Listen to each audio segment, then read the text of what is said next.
भयो विकल वर्णित इतिहासा। हा जानकी लखन हा रघुवर हा पितु हित चित चातक जलद। यही तो कहा था, हे रघुनंदन प्राण प्रीते तुम बन जियत बहुत दिन बीते।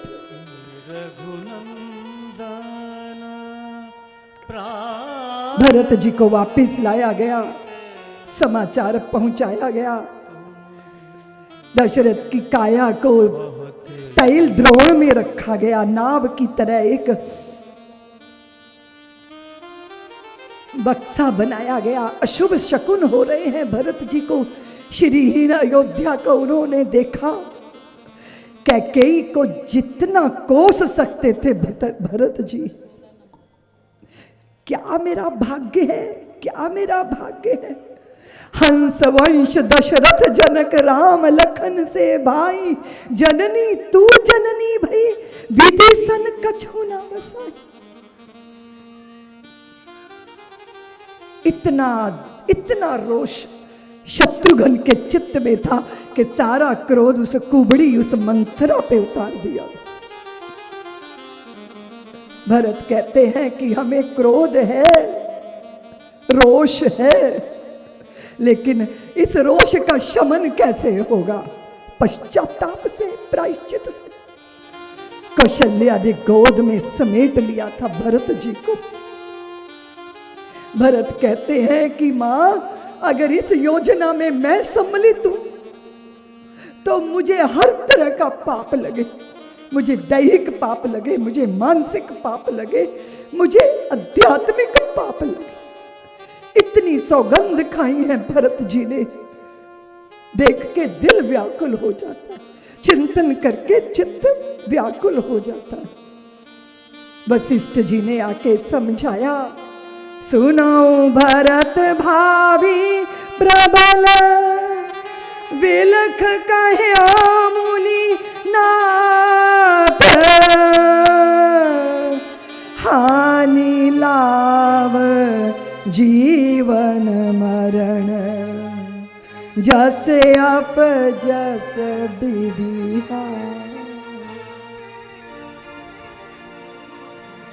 सोचना नहीं चाहिए उनकी मृत्यु के लिए जिन्होंने धर्म निभाया, प्रेम निभाया, प्रजा को प्यार किया, प्रजा का रंजन किया।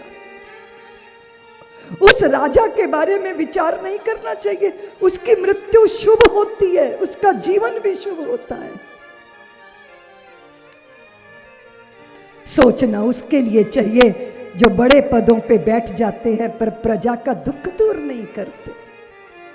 उस वैश्य के लिए विचार करना चाहिए जिसके पास धन तो है पर वो धर्म को समर्पित नहीं होता। उस ब्राह्मण के बारे में सोचना चाहिए जो ब्राह्मण कुल में जन्म लेता है पर ब्राह्मणत्व को धारण नहीं करता है।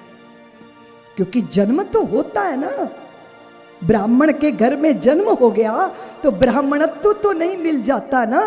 जब तक कोई आम की गुठली बोकर उस पे कलमी आम की कलम नहीं चढ़ाई जाती तब तक वो बीजू आम कहलाता है, वो कलमी आम नहीं कहलाता। ब्राह्मण के घर में जन्मे, क्षत्रिय के घर में जन्मे, वैश्य के घर में जन्मे, और ब्राह्मण के घर में जन्मने के बाद जब तक संस्कारों की कलम नहीं चढ़ाई जाती तब तक ब्राह्मणत्व का जन्म नहीं होता। वेश धारण किया पर साधुता आई नहीं, भगवा पहन लिया पर साधुता है ही नहीं। सब पुतले हैं हाड़ मास के, अंतर्निहित भाव होता है। कुछ उज्जवल आलोकित रवि से, कुछ में कुछ दुराव होता है। कोई दस्तावेज नहीं है इसको परिभाषित करने में। संत व्यक्ति या वस्त्र नहीं है, वो तो बस स्वभाव होता है। स्वभाव में साधुता। रक्षक हो के भक्षक हो जाए उसके लिए सोचना चाहिए। पति को धोखा दे उस पत्नी के लिए सोचना चाहिए। पत्नी के साथ छल करे उस पति का विचार करना चाहिए। किसी पापी की बातें करने वाला चुगलियां करता रहे, वो उसके पाप को अपने ऊपर ले लेता है, उसकी मृत्यु सोचनी है। इतना अद्भुत ज्ञान दिया है गुरुदेव ने। भरत जी महाराज को। सोचने नहीं कौशल राऊ, भुवन चारी 10 प्रगट प्रभाव। देखो देवियों, प्रभु के नाम में मृत्यु भी धन्य हो जाती है। राम कथा जीवन को ही धन्य नहीं करती, राम कथा हमारे मरण को भी धन्य कर देती है। रोम रोम में राम, छोड़ चला बंजारा। सबने जाना है भैया, जो फूल सवेरे खिलते हैं वो शाम को अवसान हुआ है उनकी काया का। प्रभु श्री राम के बिना जीना स्वीकार नहीं। तुम हो तो जग के सौनाते, तुम हो तो जग के सौनाते, तुम ना हुए संसार मुझे क्या।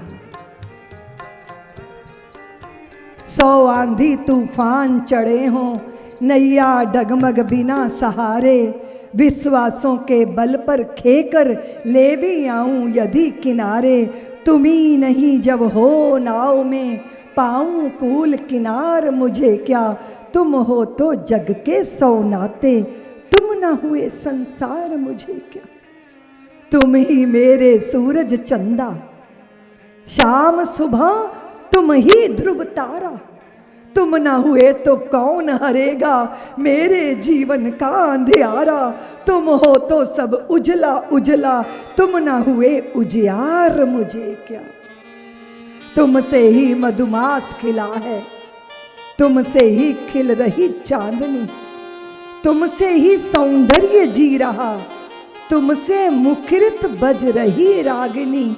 मन का लोहा कंचन जब से पाया पारस परस तुम्हारा। द्वार तुम्हारे ठोकर खाके पाप पुण्य हो गया हमारा। मुझको तीर्थ द्वार तुम्हारा, काशी और हरिद्वार मुझे क्या। रिद्धि सिद्धियां तुम ही तो हो, तुम ही हो सब शकुन सुमंगल। तुम यदि बसो बसे सुर नगरी, कल्प वृक्ष की छाया पल पल।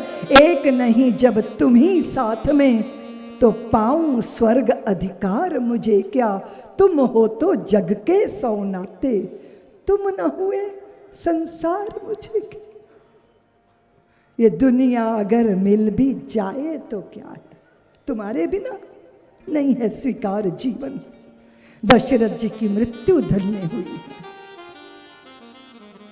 अद्भुत संस्कार और जो है वो श्राद्ध की व्यवस्था, संस्कार के बाद के सारे कर्म कांड की व्यवस्था भरत जी महाराज ने अपने पिताश्री के नाम से प्रभूत ब्राह्मण देवों को, भूदेवों को दक्षिणा इत्यादि बांटी है। और जब राज्य देने की बात आई तो उन्होंने इनकार किया।